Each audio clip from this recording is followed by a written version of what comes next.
Hi everybody, Brian Bush, Top Crop Alliance. If you're watching these videos in order, this is video number 6 now. So we're gonna start on the fungicide and then jump up to that third row of our yield pyramid and focus on sulfur. So remember, we build our foundation, work across, build the foundation first, then move up a row, move up another row here. So we're gonna finish up row number 2, go on to row number 3. Fungicide, managing diseases. You know, this is one thing that you look across the Corn Belt. This disease management is more important for us in the Eastern Corn Belt than what is in the Western Corn Belt. A lot of it goes back down to moisture. You know, typically we have high humidities, more rainfall. You know, how many times you walk out middle of July at 6 o'clock in the morning and just hit that wall of humidity and moisture, or the plant's just soaked top to bottom, you know, until 10 o'clock, 11 o'clock in the morning. That's something they don't always have that when you go to the Western Corn Belt. So moisture is one of those things. There's a disease pyramid, disease triangle. In the disease triangle, it is weather environment. A lot of cases for diseases, it's moisture. Then the other side is susceptible crop. You know, no matter what corn hybrid, soybean variety we sell today, there are differences amongst those for sure, but they're all susceptible to a lot of our major crop diseases. Across the bottom of that pyramid, that triangle is having the disease present, the inoculum. So especially because in the Eastern Corn Belt, we do a lot more no-till. You know, right across the fence line, when you rotate your fields, you have the same stalks from last year, which allows that disease to come out of there and blow across that fence line and cause disease next year. So we just battle diseases more and more in the Eastern Corn Belt than they do out west. You know, I've got guys who have never used fungicide or sparingly that use it and go, oh my gosh, there's several bushels difference here. And that's exactly right. Yes, that can be the case. Managing diseases in the Eastern Corn Belt can be that important to us. It's not just yield, it also improves standability. Having that crop upright at harvest time, we can harvest more efficiently, just helps everything work better. For me, in my experience, diseases are not a matter of if we're gonna find disease, it's when we're gonna find disease. Because those previous factors here. So knowing that, I'm a big fan of scout and then spray. You know, the days of, you know, your retailer calling up saying, hey, the airplane's here, are you in or are you out? I'm not a fan of that. You know, be it ground rigs, maybe even drone application of fungicide. Might give us more application timings to spray where we need to be spraying on the crop versus when it's convenient, when the applicator's in the field here, in the area. So in particular, you know, this example, they get about 55 days from pollinating down to maturity. I kind of round up to do 56, you know, that's 8 weeks. I use 8 fingers here. So is it important to spray at the first task? If you spray there, in my experience, the best fungicides on the market give us 3 weeks of control. So if you spray at the first tassel, you're gonna protect weeks 1, 2, and 3. Now I've got 5 weeks unprotected, where be it northern leaf blight, tar spot, southern rust can blow in. We've already spent our money on fungicide, and we have an unprotected crop out there. Personally, I like to go out and scout. I mean, it was back in 2021, we had so much great leaf spot coming in early.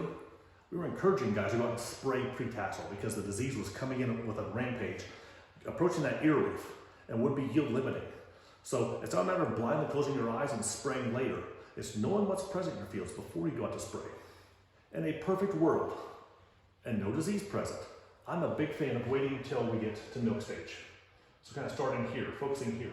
Because if I can skip weeks 1, 2, and 3, make my application here. Now, my fungicide can protect weeks 4, 5, and 6, leaving 2 weeks unprotected. Basically, late dit, half milk line. At that point, disease can still come in, but in my experience, the plant will cannibalize the stalks, the roots, to finish out that yield. You will have full yield potential at that point. You might have some sustainability concerns with the crop going down, but we protect that yield potential. But first and foremost, it's knowing what's present in your field, it's scouting your field, and make that application to best time it to manage disease, rather than blindly saying, at this crop stage, I'm going to spray. You know, living in the real world too, there have been times where I've been out in my own farm and saying, you know what, I'm right here. Well, if I can wait another week, it'd be great, because I can protect more of this. So I wait, you know what happens then all of a sudden? It starts raining. And so the ground rig can't get in there.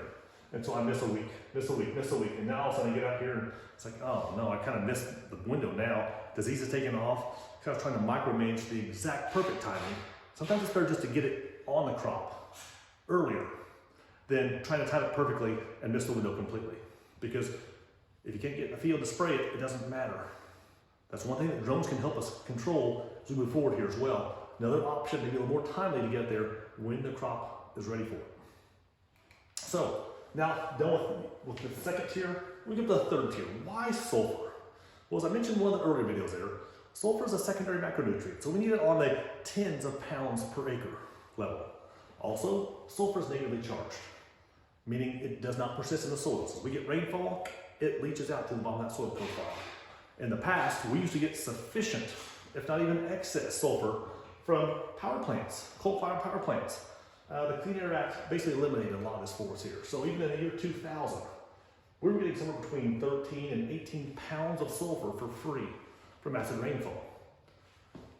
We cleaned up the air, so now in the 2020s here, you can see this, we might be getting, maybe it's 5 pounds. Typically we're looking at 25 to 30 pound range when you think about what the crops need to hit their full potential there. We still get some from acid rainfall, we still get some from the soil. Probably just not enough to supplement the highest yield potential the guys are looking for out there. So this chart kind of goes through how much sulfur are we short.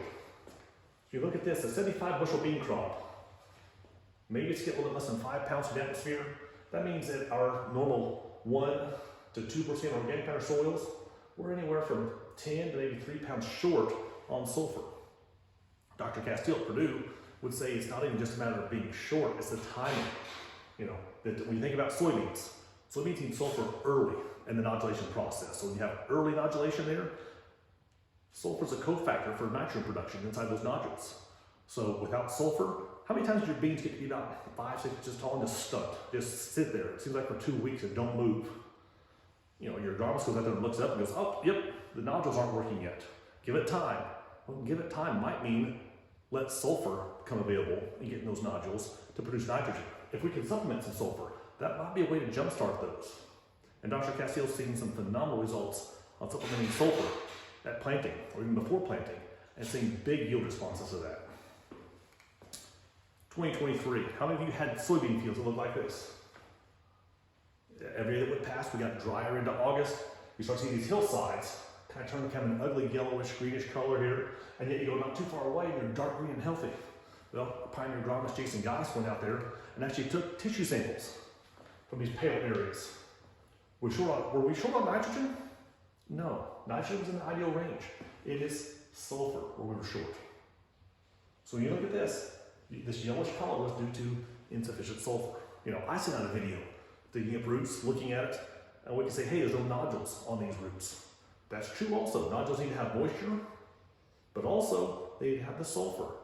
I think the combination of dry weather around that root zone, number one, the nodules kind of sloughed off, they kind of died off, and then when we did start coming back, we didn't have the sulfur there, based on these tissue samples, to tell us to have enough for those nodules to also have that cofactor of sulfur with nitrogen production to start producing nitrogen again. So is some sulfur supplementation, fertilization, what we need to hit our yield goals on corn and on soybeans. So hope that helps. Stay tuned for the next video.